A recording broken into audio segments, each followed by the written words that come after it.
This is gonna be a nice short video. So I don't have that much energy. Obviously we're here to talk about the Celtics and Pacers game too. It sucks because this game was kind of a blowout a little bit. Tyrese Halliburton went down. They kind of gave up at the start of the fourth quarter. Siakam only played 2 minutes. And I missed to talk about game one of the Timberwolves and Mavs and this series. Like I'm slacking right now. I'm slacking and I hate it. But we are gonna drop this video, you know what I'm saying? It's gonna be a light video though. Probably not that long, probably like a 7-minute video just talking about this. Because again, they did already win by 16. I don't think this is charged. I'm taking it on my ear.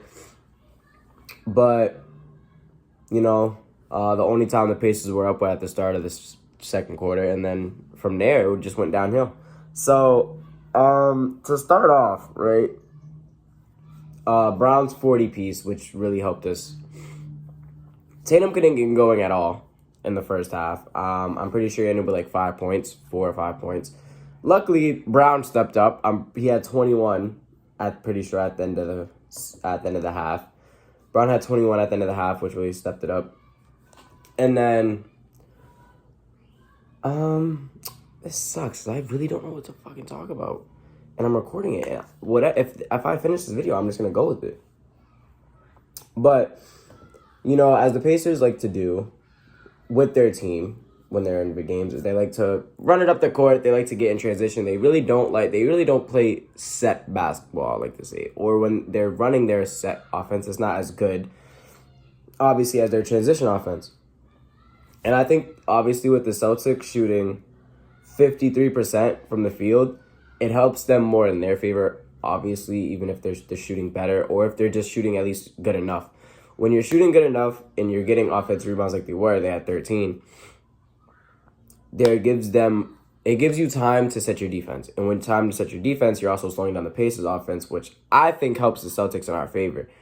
I don't think that we're a get out and run team. Do I think we're good at it? Yes. Do I think we want to do that with the Pacers? No.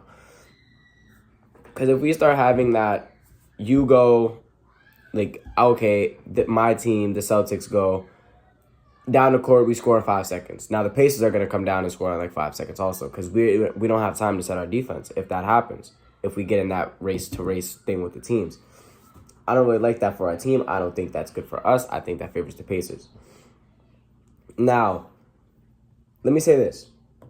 Siakam has looked like the best player on the Pacers. Now, it's no disrespect to Halliburton, because Halliburton did get injured in this game. I'm pretty sure he went out sometime in the third quarter, I think, and that's when it really got ugly.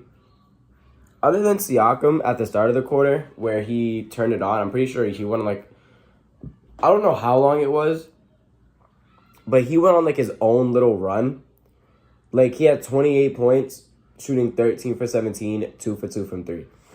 Now, do I think we could slow him down? Yes, I think we could slow almost every player down. Do I think we're going to stop him from getting 20? No, I don't think that's going to happen.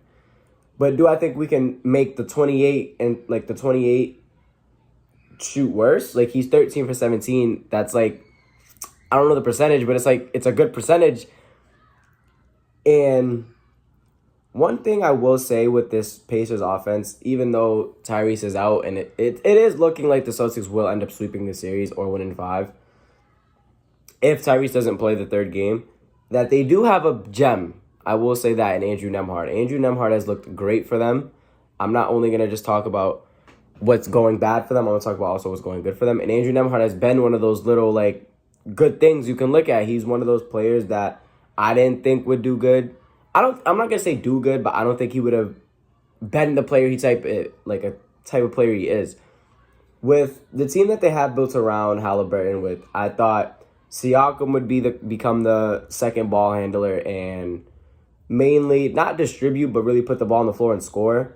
And Andrew Nembhard has been that guy since Tyrese Halliburton has been struggling in the playoffs. I'm not gonna lie. Like, he has 16, 6 for 12, 1 for 4, and 3 for 4 from the free throw line. But a lot of his buckets, if you pay attention, is him putting it on the floor. It's not really a catch and shoot three like a Naismith or an Obi Toppin. It's him putting the ball on the floor, creating contact, and getting and making the basket. There's been a lot of good plays. He had the slow step on what's his face? Derek White. His step back is very lethal, I will say. He loves his step backs. And I think this is that one little gem that they have in this offense. Do I think it'll help them if they lose Tyrese? Hell no. Do I think we'll sweep them if Tyrese doesn't play? Hell yes. But that has been their one little gem, I will say. And then going on the Celtics side, obviously we had the good part in our game. Brown had 40, 14 from 27, 4 from 10 from 3, 8 from 11 from the free throw line. Tatum had 23, Derek White had 23. Now, the one thing I will say is Tatum didn't have a good first half, but he had not an amazing second half because there was a couple of defensive possessions where he was getting killed. But he did have a better offensive half, I will say, because he started getting more into the mid-range, which I love. I hate when he goes deep into. I think it's because how far he gets the ball. To be honest, when you see a lot of his post-ups, unless he gets it in the mid-range area, he won't shoot the mid-range. He'll get it out near the 3, and if he gets it out to the top of the key, he's most likely doing that step back, and he's shooting the 3. Now, I don't understand why he can't get better post positioning sometime because, bro, you're 6'10", you're like 290, bro, you're Braun. Like, he can get in the post almost every play against any of these Pacers players. I think out in the perimeter, I think Naismith has a better chance of guarding Tatum. But I think if it's in the post, I think Tatum has the best chance of out-muscling him to the rim. I think if he goes to the rim, I don't know if any one of these centers that they have, Miles Turner, can really affect him at the rim. Because almost every time he goes to the rim, it's either a foul or he's gonna make the layup, or he misses it and we just go on with the next play. But I would rather him miss a layup and go drive against Naismith than him do a step back 3. I think he's way better in the mid range, in the paint area, but he loves his threes. What did he shoot from 3? He shot 1 for 7 from 3. I didn't even know he made a 3.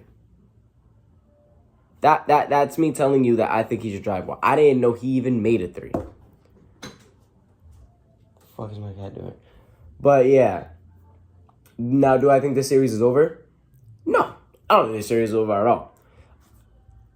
Now, I know that sounds crazy coming from a Celtics fan because you would think I'm biased. So the series is over. No, I don't think the series is over. I think if we win next game, the series is over. Because I don't think we blow a 3-0 lead. But I've seen the Pacers play the Knicks. Yeah, it was the Knicks. It was not the Celtics. But they came back from 2-0. They lost the 2 games at New York, and then they won 2 at home. Do I think they're out? Do I think their morale might go down? Yes. Do I think it's over? No. I don't think it's over. I think after this third game, we'll see. Because if you go down 3-1 compared to 2-1, compared to 3-0, it's better. It's a better look. 3-1, it's manageable. We've seen it happen before. 3-0, we have never seen it happen before. We've only seen a couple Game 7s, and we've seen a couple Game 6s. That is it. We have never seen someone come back, so I doubt that the Celtics should be one of those teams to blow that. But yeah, I think that's really all I have. The Pacers, I don't think they really... I don't know. Because you can't put... I'm trying to think of, matchup-wise, what they can do better matchup-wise. But with their starting lineup, there's not really much you can do because Aaron Naismith's going to have to guard Tatum. Then you're going to have Siakam on Brown. I don't really like the matchup for the Pacers. And they really don't have a better matchup, even if you put Obi Toppin in or, you can't put TJ McConnell in. This is not the Knicks series where all their best players are guards. So, yeah. I think that's really all I have. The Celtics win by 16. Do you think the series is over? I don't. I don't think the series is over. I think they can still. Okay, maybe I'm lying. Because do I think do I think they could win a game? Yes. Do I think they're gonna win the series? No, not at all. Okay, maybe the series is over. Maybe I was lying. This is the thing. When you say series is over, do you say they have no chance? If they have no chance, I see that. But if you're saying they don't win the next game, like if they have no chance of even winning the next game, I think you're wrong. So this is what I will say. Do I think they're going to win the series at all? No, not at all. Do I think they can win the next game if Tyrese Halliburton plays? Yes, that's what I will say. Now let me rephrase that question. Do you think, yes, you, on the opposite side of the screen, you watching this video, do you think the Pacers even have a chance of getting a game? Do I think? Yes, I think they can win game 3 if Tyrese Halliburton plays. But do you think that? But I'm going to let it off right there. Celtics won by 16. Brown, 40-piece.